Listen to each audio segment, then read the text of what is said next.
And now, context. When I first heard Weather Report's very first album, the first track on the album is called Milky Way. And a lot of thoughts went through my mind when I heard this track. The music starts and you hear these sustained chords. I thought, wow, that's interesting.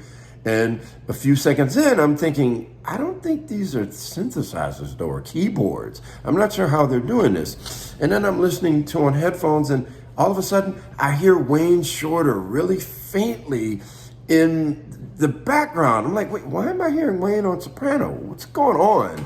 And then the music continues. And after a while, I realized, wait a minute, my father talked about this tune because he mentioned to me that he liked when Weather Report was experimenting with cutting off the attacks. And I realized this is what this is. And it's a gorgeous track. And Milky Way is the perfect title for it because it sounds like music that you would hear in outer space. In fact, I think there's music that was recorded in outer space and it actually sounds like this.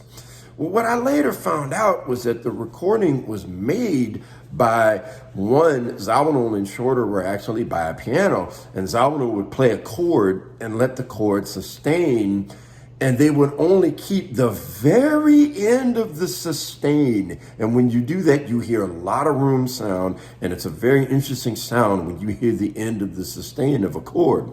And also, I think Wayne Shorter was playing into the piano. And what I realized is what I was hearing of Wayne was tape bleed.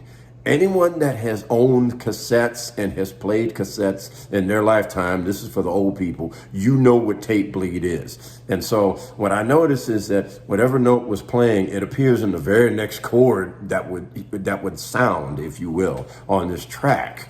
So that's why I was hearing Wayne Shorter in tape bleed. But Milky Way is definitely a great masterpiece from the band Weather Report.